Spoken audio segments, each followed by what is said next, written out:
নিশ্চয়ই এতক্ষণে আওয়াজটা শুনে বুঝতে পেরেছেন এই কেকটা কতটা পারফেক্ট হয়েছে মাশাআল্লাহ। জি, আজকে আমি আপনাদের সাথে ভাইরাল চকলেট ড্রিম কেকের রেসিপি শেয়ার করব। এটা বানানো কিন্তু একদমই সহজ, মাত্র একটা ডিম দিয়ে আমি বাসায় আজকে এই কেকটা তৈরি করে দেখাবো। প্রথমে আমি এখানে শুকনো উপকরণগুলো ভালো মতো ছেঁকে নিব। আমি একটা বাটিতে স্ট্রেনার নিয়ে নিলাম, তারপর আমি এখানে ময়দা দিয়ে দিলাম 1/3 কাপের মতো, কোকো পাউডার দিয়ে দিলাম 2 চা চামচ, কর্নফ্লাওয়ার 2 চা চামচ, বেকিং পাউডার দিয়ে দিব একদম সামান্য, সামান্য একটু লবণ দিয়ে দিব, আর দিয়ে দিতে হবে অল্প একটু বেকিং সোডা, 2 চা চামচ গুঁড়া দুধ দিয়ে দিব। তারপর শুকনো উপকরণগুলো ভালো মতো চেলে একপাশে সরিয়ে রাখবো। এখন আমি একটা বাটিতে ডিম নিয়ে নিলাম, ডিমটাকে আমি ভালো মতো বিটার দিয়ে বিট করতে থাকবো। যখন ফুমি ফুমি একটা স্ট্রাকচারে চলে আসবে তখন এখানে দিয়ে দিব চিনি। আমি এখানে 1/3 কাপ চিনি নিয়ে নিলাম। চিনিটা কিন্তু আমি একবারে মিশাবো না, আমি এটাকে একটু ফুমি স্ট্রাকচারে চলে আসলে অর্ধেকটা চিনি দিয়ে দিব, পরে আবার বাকিটা দিয়ে দিব।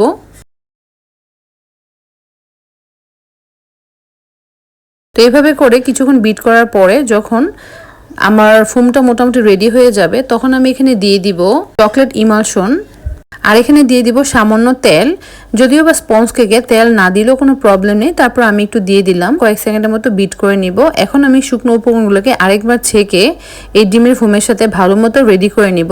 এখানে আমি একটা বিটারে কাঁটা দিয়ে আস্তে আস্তে ঘুরিয়ে ঘুরিয়ে ডিমের ফোমের সাথে শুকনো উপকরণগুলোকে মিক্স করে নিলাম। এটা কিন্তু খুবই আস্তে আস্তে এবং সাবধানে করতে হবে।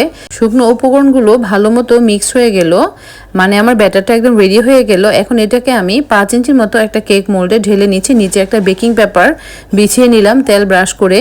এখন আমি কেকটাকে ট্যাপ ট্যাপ করে নিব, তারপর এটাকে চুলাতেই আমি বেক করে নিব।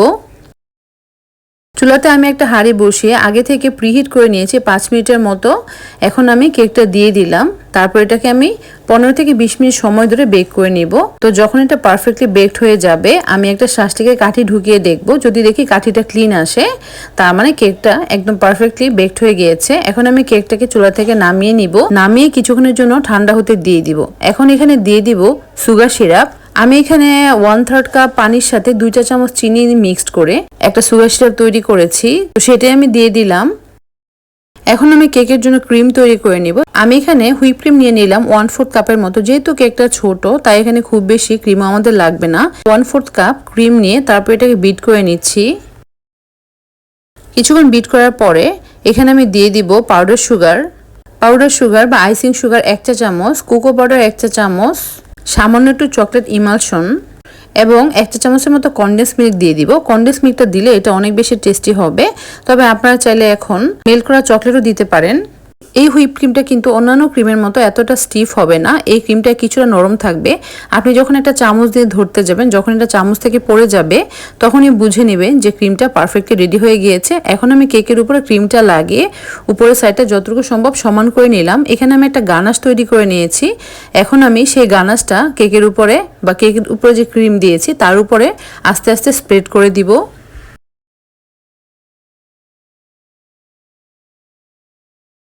আপনি ঠিক যতটুকু চকলেট নেবেন তার অর্ধেক পরিমাণ হুইপ ক্রিম নিয়ে মেল্ট করে তারপরে গানাশটা তৈরি করবেন। এখন আমি এটাকে ফ্রিজে রেখে সেট করতে দিয়ে দিব।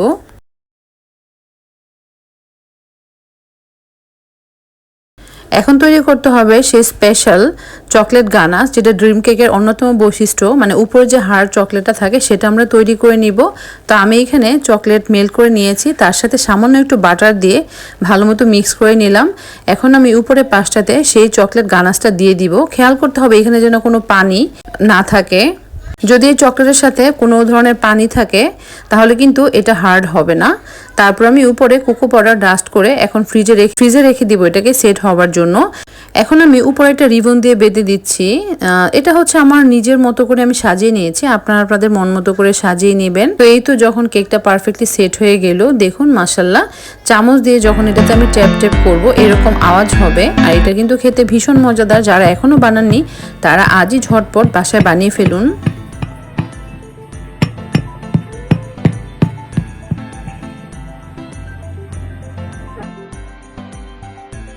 বাহির থেকে এত দাম দিয়ে এই কেকটা না কিনে বাসায় কিন্তু শুধুমাত্র একটা ডিম দিয়ে এই কেকটা তৈরি করতে পারবেন। বড়রা এবং বাচ্চারা উভয় অনেক পছন্দ করবে। আশা করি আমার এই ভিডিওটা আজকে আপনাদের ভালো লাগবে। যদি ভালো লাগে তাহলে লাইক করে দিবেন, আমার চ্যানেলটাকে সাবস্ক্রাইব করে দিবেন। সবাই ভালো থাকবেন। আল্লাহ হাফেজ।